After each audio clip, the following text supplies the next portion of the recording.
This video is brought to you by the Dragon Slayer. Be sure to check out our website for additional articles, videos, and commentary. Welcome back to our Modern Monday event. I'm here with Tom Pampalone, with me, Christopher Corletto, and we are having Tom Pampalone playing Blue-Red Twin versus Tony Fuda, who is playing Grixis Twin. Okay, so normally I wouldn't commentary on something like this, but this is probably the first time, or maybe last time, I'll ever be on camera, and I just wanted people to get a good idea of actually having a player in the booth as well, so they can get an idea of what we were thinking, when it happened. So, I mean, I don't... These decks are... they play almost the same, but also very differently. Well, I don't know, in my opinion, I think the Blue-Red just has I guess against the mirror match, so to speak, the Grixis build has a little bit better, just as it terminates and all that. But, but of course we got Tampon opening with the old twin and double Serum Vision, so... Yeah, I don't think there's a hand that I never not have Serum Visions in. Actually, it's pretty interesting, because I think the mana base for the Grixis Twin is, just a little bit more shaky. So post-war, when I get, Blood Moon and stuff like that, it's really good for me. Tassigar I really don't have a problem with, because Remand is so powerful, and they just, delve their graveyard and can't, Scalding, or can't Snapcaster Mage or do anything with that. So you're opening with the Serum Visions, and he's going to crack the Tarn as well. There's a Remand and a Mountain. Thank you, Tom, for letting us see your hand. Yeah, see, I'm on it. All right. Yeah. I was trying. It actually is very hard. We are getting better at it. Not you. Not Tony, anyway. Let's see how Tony does. There he goes. He's cracking that Scalding Tarn, getting a Steam Man's tap for the end of turn.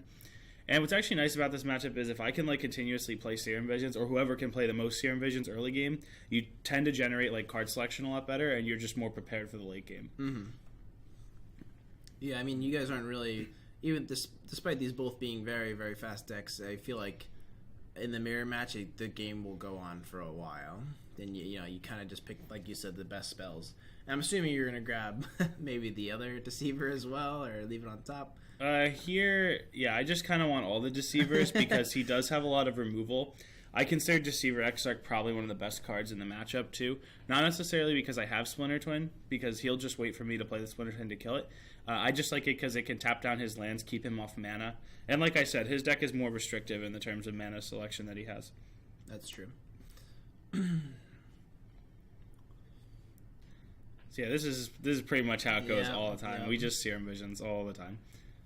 And of course, drawing then we got the old double lands, probably double push, right? Yep. Yeah, so it's actually interesting. I've been playing this deck for a long, long time, and when the Serum Visions is weird. Even though I push it, it's very possible that I might have fetched here end of turn and not mattered anyway. Yeah, I was gonna say maybe you just leave it on top. Sometimes if I have a red source in my hand, like another Steam Vents or something, I'll just play that for the turn and then fetch get an island, so that way I don't bolt myself. But well, it would seem good if you left them both on top, because let's say if somehow he thought scoured you and decided to target you for whatever reason. It's just nice to get rid of those lands. Yeah, that's true. You're pretty much already up as many lands as you need. Yeah, the nice thing about Twin is it can pretty much operate on 4 lands. For his own Serum Visions. And that is Mystery Card, with top 2 being Mystery Cards. Oh. It looks like... I see Scalding Tarn, saw a couple lands in his hand. I actually don't remember him having what particular action he had this time, and it was a little while ago. So the nice thing, too, is in this matchup, he's actually required to have an actual removal spell, as opposed to a Lightning Bolt for the Deceiver Exarch. Yeah. I mean, the 4 toughness is one of the reasons why Deceiver is just so good. Yeah, that's why you see a lot of lists playing 4 Exarch, only 2 Pestermite. So I did see a Bolt in Tony's hand as well. If I do remember correctly, he does also have a Desolate Lighthouse in his hand. Now, in this matchup, that card is probably one of the best cards to have, just for the control mirror, because eventually that'll really go to late game, and he can generate a ton of card advantage that way.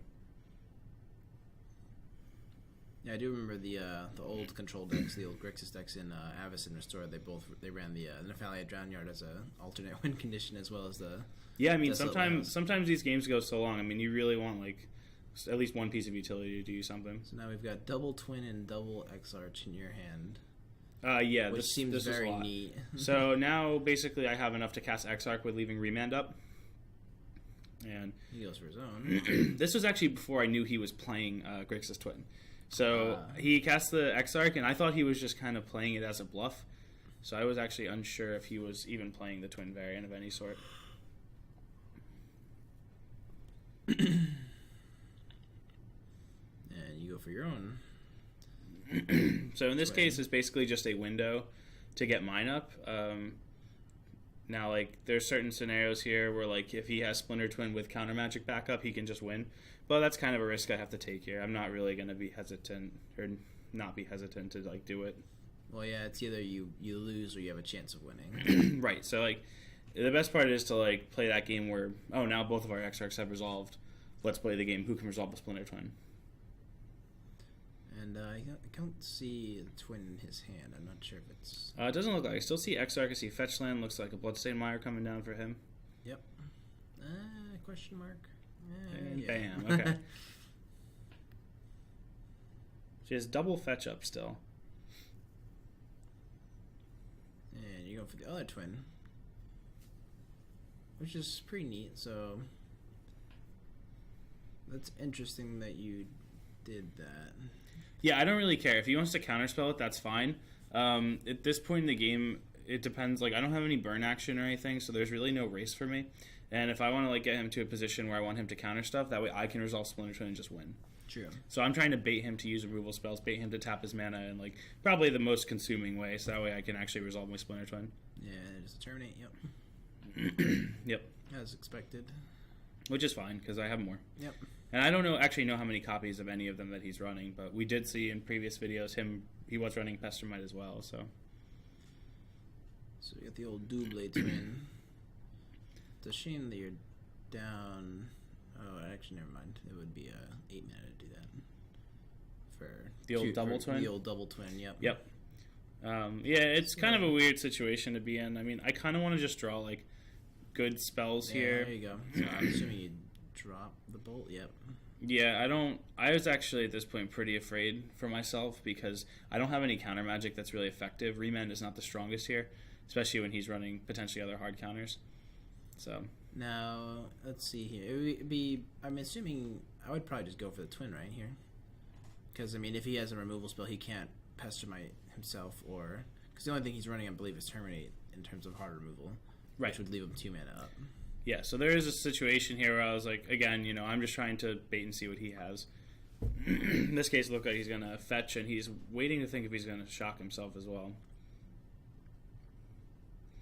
And these are, like, very close games. None of us have ever even played Bolts yet. We really haven't gone to combat at all. Yeah. It's kind of like a game within a game because yeah. there is that combo, and we're both very aware of it. Also, I was saying before, like even though you both have sort of the early game setups, you sort of have to play them both as sparingly as possible. Oh yeah, definitely. There's points where you can get caught, like, you know, with your pants down, so to speak, and you're just screwed. There we go. Bolt. So this is actually fine with the split here. He put a lot of things in his graveyard. I mean, it is essentially like a 1-for-1, but he replaces a card because of Electrolyze. But at the same time, it's really not a problem for me at all. Dangerously tapped out. It's a good thing. I'm assuming probably doesn't have the twin. I mean, there's nothing to even think about here. Just slam. Yeah, if he had any piece of the combo, he could have just responded and tapped down my Exarch when I enchanted it. Yep. But instead, I guess he just didn't care. So this is the situation I was talking about, and if I remember correctly, this is where it does come up. He is going to activate this Lighthouse, and I kill the Lighthouse right away because that's pretty much the most powerful late game spell that he has against me. Well, it's a land, not a spell. Well, it acts like a spell. Well, but you're right. Yeah, no, I am right. Yep. So yeah, that's fine. I mean, it really is just so powerful. The card advantage that you get. I mean, I would even considering like pitching. Then you get selection to pitch your remands, and you don't have to worry about them anymore. Just collect more counter magic, more Snapcaster mages. Really powers your Snapcaster mage late game. Unfortunately, I mean, when the games go on this long, it just seems like remand is definitely not even. I wouldn't even consider it really a counter. It's more of a hindrance than anything. Well, the nice thing is it is still good against a clunky spell like Splinter Twin because it is 4 mana to cast. That's so he true. does need potentially 8 mana or another counter spell to answer it. So basically, I was stuck on lands for a while, which was kind of annoying for me because like my late game like cryptic commands are just not that good. So I see you have a Stomping Grounds here. Want to talk to us about that? Or? Yeah, I'm playing one Stomping Grounds in the main, and that's for the Ancient Grudge in the sideboard. Oh, okay. I originally had it as a breeding pool, but what happened too many times was when I cast Blood Moon, it would turn a blue source into a red source, as opposed to a red source that's already going to become a red source. So I figured that was the way I just count my mana in that way. And this is what we were talking about before. I think this was the Nick Tony game, the Spell Snare Snapcaster Mage thing. Yep. Like Spell Snare, that's a one-of for me, but it's so powerful. Here comes Pestermite. Yeah, I don't even know what I got here, honestly.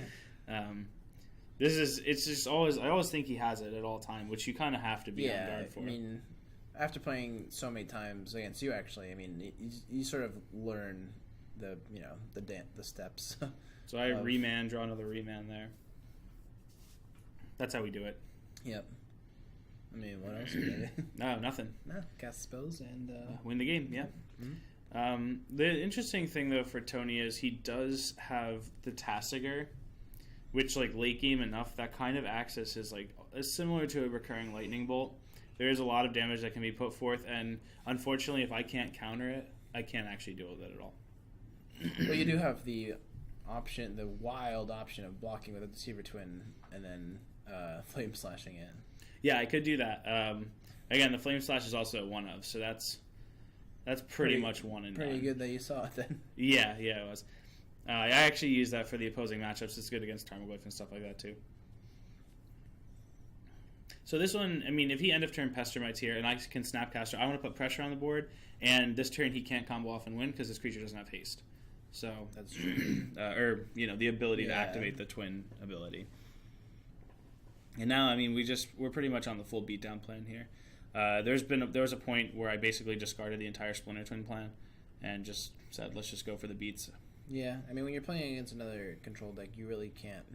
Especially if you basically have an alternate of aggro, you really shouldn't even bother with continuing with the combo, especially if over half of it's gone. Yeah, so the interesting thing, I think this is when Tony's dropping to 11 here. And I have just burn spells, Snapcaster Mage burn spells, and for me, it's not really a threat for me. Mm. So this one, I played with Coloring's Command a ton of times, or played against it, and in this instance, he shocks my Snapcaster Mage and targets me to discard a card, but the Claws reads as one ability. So actually what I end up doing here is, which you'll see in a second, I cast an Electrolyze and 1/1 to target my Snapcaster Mage and him to fizzle his Coloring's Command so I don't have to discard a spell. Okay. So I actually kill my own Snapcaster Mage, but replace it, and I deal a point of damage to him. So this is what I was explaining to Tony when we were going over it, so that way he knew that if one clause doesn't resolve, the whole spell doesn't resolve. So I know some certain spells, they don't act that way. I believe some spells. I think with Hex. Yeah, there's a couple Hex, instances where it doesn't work. You would have to destroy all the creatures to counter it, or sacrifice all the creatures. Yes, you'd have to have an equal number of targets to distribute. Yeah, and then you'd have to have one die. Right, destroy 6 target creatures is what you're referring to. Yeah, hexes. Oh, okay, yep. So you'd have to remove all 6 of those creatures to counter the spell. Right, which would be ridiculous. Yeah. I mean, but since Colgan's Command reads it as one clause, then yeah. So yeah, we get him for 1.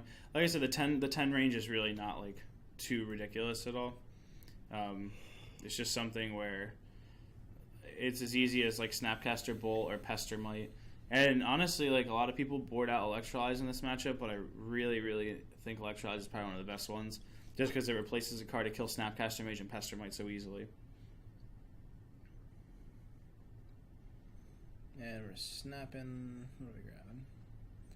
I think this is the Electrolyze plan here, only because we can, kill his dudes. Yep. So I'm assuming targeting Electrolyze and targeting, yep. And this is basically the point when I realize I'm the aggressor in the matchup and I just basically switch gears here. So if I can keep killing his Pestermites over and over again, I don't have to worry about the combo at all and just force him to worry about the damage. And then that puts him on the plan where he has to combo off to win. There's no actual way he can play the game anymore without comboing. Right. I mean, being at less than 10 is always sort of scary playing, even against just the regular twin decks, just because, like you said, they do have the snap counterburn plan. Absolutely. So this is also the instance, like you saw that I tech edged his Desolate Lighthouse earlier. Now I have my own Desolate Lighthouse, and I'm generating the card advantage. It really, like, this is basically my recurring strategy here. We're trying to sling bolts and stuff and hit him for 2 damage. Yeah, I mean, it's gotten to the point where, I mean, it always sort of gets to this point later on in the game where the game is sort of spiraling into your favor. Oh, absolutely, yeah. And this is also nice here because I don't actually mind him killing the Snapcaster Mage. That 3 damage is so much more significant to be put towards, like, a Pester Mite or my face. Mm-hmm. But he really doesn't have a choice. Yeah, and I believe you'll go snap at that turn and then... Yeah, there's an interesting thing. I don't actually remember if I had targets. I was pretty tired at the time. So I think I cast, and I was like, I'll cast that Electrolyze that I exiled with the other one. And I was like, I can't do that. Well, I just won't target anything then. Oh, well. Yeah. If you got it, you got it. I mean, in some way, we still managed to get there. I mean, I do remember playing, one F&M during the Dark Ascension block with... one of the players at the store, Doug, it was a blue-black control mirror, and he just decided to slam Snapcaster Mage, and it turned 2 more Snapcaster Mages. Last turn, Snapcaster Mage, and keep swinging in. Oh yeah, the Snapcaster beats are awesome. They're really, really powerful. So you can see like the crazy card selection I'm getting now with Lighthouse. This attack's going to drop Tony down to 5, I believe. And see, now I can actually pitch this Mana Leak, and my hand's actually combo pieces. So like all else fails, I still have combo to win.